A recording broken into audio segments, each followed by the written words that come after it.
中的警方接到银行的通知，一个太太领现金92万，都惊去互诈骗。警察是一直甲苦劝，尾仔这个太太才讲，这钱是要摕来买厝的，因为想讲家己一个人领遮尔啊侪钱，惊离这个路离危险，才无想要讲。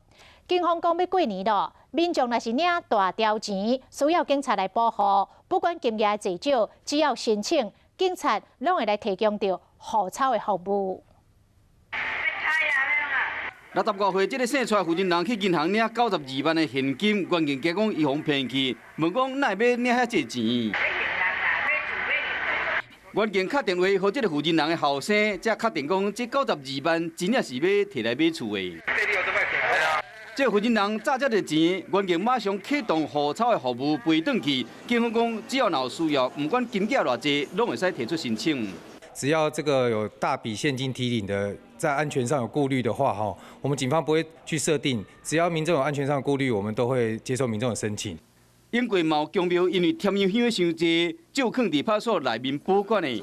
警方讲要领钱进前，会使先到派出所去申请，原件就会斗3天。临时若有需要，嘛会使卡110，因为年尾到，民众有可能会领大笔的现金，为了无要互歹徒有机会下手。提出申请，警方来保护，安尼较安全。